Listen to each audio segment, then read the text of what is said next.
Hola a todos, este es ya el cuarto video, si no me equivoco, de nuestro curso de Historia IV, que en esta ocasión estaremos repasando qué es la evaluación interna, siendo esto una investigación histórica principalmente. Partiendo, ¿qué consiste esta evaluación interna de Historia IV? Como mayoría de trabajos de investigación de carácter interno de otras asignaturas, en el caso de Historia, este particularmente es una investigación histórica que, que al alumno le permite demostrar la aplicación de sus habilidades y conocimientos, como también desarrollar y aplicar las habilidades que utiliza un historiador, que esto es el principal foco de la evaluación interna, a diferencia de la monografía, que más se basa en del aplicamiento de esta investigación. Acá en la evaluación interna se trabaja más como el método que utiliza un historiador para seleccionar y analizar una variedad de fuentes y considerar diferentes perspectivas para ir construyendo su trabajo de una manera más completa. También hay que tener en cuenta que el tema de esta investigación histórica es la elección propiamente del alumno y de sus intereses personales,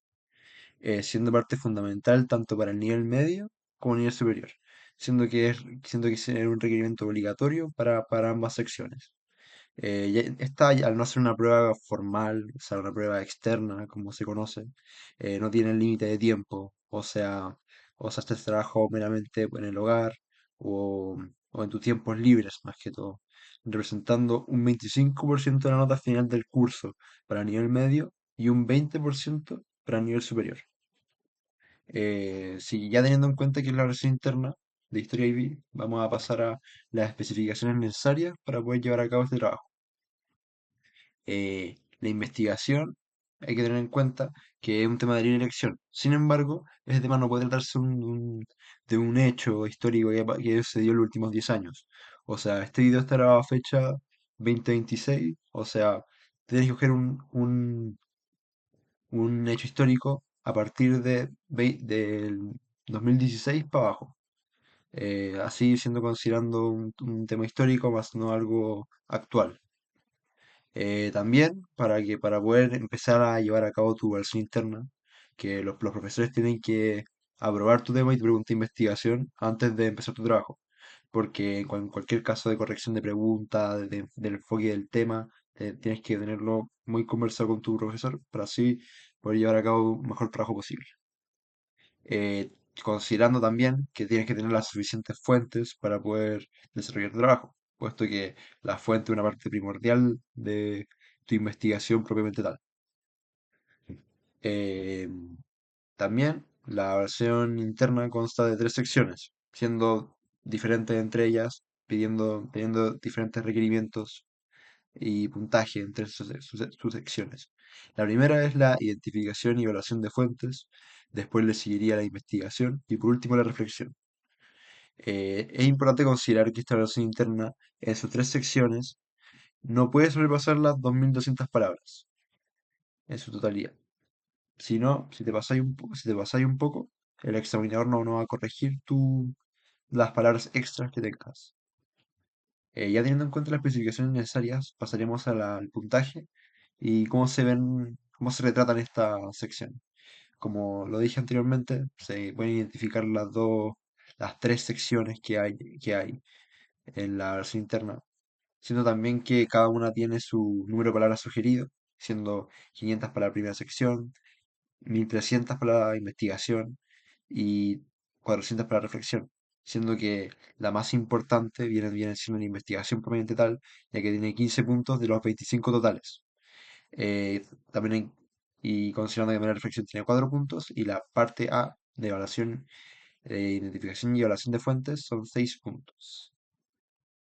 Y teniendo también en cuenta la bibliografía que no corresponde a ninguno de los apartados, siendo que no cuenta como número de palabras, como también no asigna ningún puntaje el- en su contenido. Pasando ya a una parte clave de la evaluación interna, yo pienso que es la pregunta de investigación, ya que este es el principal enfoque que tiene tu trabajo y esta debe ser, como se menciona acá en la presentación,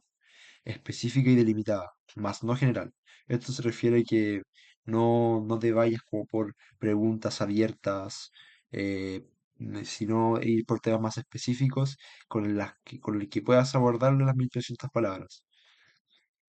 También para tener dar énfasis al análisis de la investigación, al inicio de la pregunta intenta conectarlo con un término de instrucción de Historia ID, como por ejemplo el en qué medida, hasta qué punto, evaluar, éxito, fracaso, entre otros términos de instrucción, examinar también, entre otros términos de instrucción que se pueden dar en Historia ID. Para así, de esta manera, como se menciona, abrirse al análisis dentro de tu investigación, más que todo. Eh, También no es un requerimiento específico como otras asignaturas como gestión empresarial, pero la idea es igual intentar centrarse en un concepto clave, como causas, consecuencias, importancia, cambio, continuidad, perspectiva, porque así de esa manera le va a dar un enfoque conceptual a partir de los conceptos claves de la investigación y siendo tu conductor de lo que vas a analizar. Ahora vamos a ver un ejemplo de pregunta como mm, qué preguntas sí evitar y qué preguntas seguir, como por ejemplo evitar preguntas como del tipo ¿por qué ocurrió la Revolución Mexicana? Siendo esta una pregunta demasiado abierta que no entregas ni un horizonte temporal, ni una, ni las variables ni variables dentro de la pregunta, como a diferencia de lo que sería como la pregunta a seguir, como es hasta qué punto las políticas económicas del porfiriato provocaron el surgimiento de los estados de los movimientos revolucionarios en México entre 1900 y 1910. Esta pregunta es un modelo a seguir, ya que aparte de introducir ya el término instrucción de historia y vi como hasta qué punto, acá te agrega ya más variables, como por ejemplo las políticas económicas del porfiriato y como también sumado al marco temporal entre el 1900 y 1910 te aportan una gran conceptualización de la pregunta, siendo algo que se puede analizar dentro de las 1300 palabras, como también puede encontrar suficientes fuentes y pertinentes al tema, obviamente. Ya pasando a la sección uno que identificación y análisis de fuentes, evaluación de fuentes, perdón. Aquí se debe analizar en detalle dos fuentes que se vayan a utilizar en la investigación, pueden ser primarias como secundarias. En este punto te recomiendo usar las dos fuentes que más te han aportado en tu trabajo, también siendo la idea una primaria y una secundaria, como también ir jugando con las perspectivas, como a lo que me refiero, que, que si va a analizar, por ejemplo, la Revolución Mexicana, tener en cuenta una, una una perspectiva pro del porfiriato y otra perspectiva contraria, o como que no sean del mismo tipo de perspectiva, así poder generar un contraste frente a los hechos. También se debe ofrecer una breve descripción de la naturaleza de la fuente, incluyendo una explicación y pertinencia de estas para la investigación. Aquí solamente tenéis que explicar un breve párrafo sobre de qué tratan las fuentes, cuál es, cuál es su naturaleza, de qué y pertinencia de estas para la investigación, como qué te van a aportar. Eh, También se debe hacer un análisis OPCBL, a lo que se refiere esto es como el valor del origen, propósito, contenido, valores y limitaciones. Esto es como más que todo como una pregunta 10 de prueba uno, pero acá en vez de hacerlo con 4 puntos, tienes que hacerlo con los 6 puntos. O sea, sacar el valor del origen, del propósito, del contenido y sus limitantes para estas tres. Para de esta manera conseguir los 6 puntos en cada fuente. O sea, tienes que analizarlo en las dos fuentes que voy a utilizar, tenéis que sacar los 6 puntos. Pasando a la segunda parte de la investigación, lo que principalmente se refiere es que es una investigación propiamente tal, o sea, no tienes que describir lo que pasa en el tema, sino que también debes analizar en base a la pregunta de investigación, generando a través de fuentes, diferentes perspectivas, un debate entre, entre este suceso que estáis analizando, buscando fuentes contrarias o más que contrarias que con otra perspectiva sobre el mismo hecho. como poniendo un caso similar, como por ejemplo, si analizas la primavera de Praga, buscarte una perspectiva pro a la liberación de libertades que entregó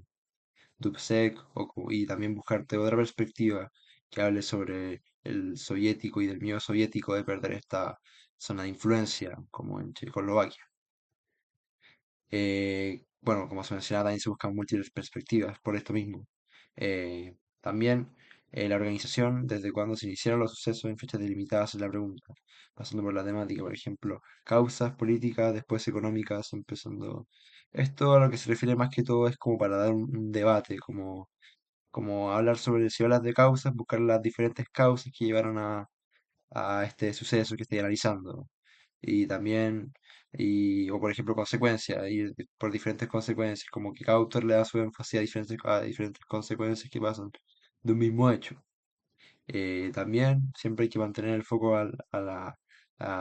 que no explicar algo fuera al tema de la pregunta, que es algo muy importante, ya que al ser tu pregunta de investigación el principal foco, no te deberías de desenfocar de la pregunta, más que todo. Pasando a la reflexión, que la reflexión no debe tener nuevo contenido de análisis, solamente sobre los métodos del historiador utilizados y los desafíos que se enfrentan. Eh, Esta parte es como muy similar a la teoría del conocimiento, donde no hay que analizar como propiamente tal el, los procesos históricos, sino hay que discutir sobre el método, sobre el método utilizado por el historiador, pudiendo analizar de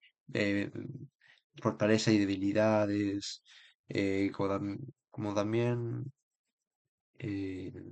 como también diferentes hechos de la metodología que uno está usando. También mencionar ejemplos que provienen de la propia investigación, como modo de ejemplo de lo que aprendiste, de lo que usaste en tu investigación. Y, y hablar también sobre cómo no existe también una historia única. Este punto es muy importante porque eh, cómo a través de la historia nunca puede haber una verdad absoluta, ya que no existe una sola historia, sino que cada un autor, aunque sea sea menor en algunos, mayor en otros, siempre va a estar influenciado por un sesgo o por un punto ciego que igual el autor no puede, que no muestra porque por su vivencia, nacionalidad, por múltiples factores, que en nuestro caso, al actor de historiador, no nos exime de esto. Ya, ahora ya pasando al final del video, vamos a ver ya vamos a preparar próximos videos para ya poder ir cerrando este canal y también cualquier pregunta sobre evaluación interna, enviar a los comentarios acá abajo en el video para ya ir resolviendo con ustedes. Ya habiendo hecho todo esto, ya terminamos. Muchas gracias.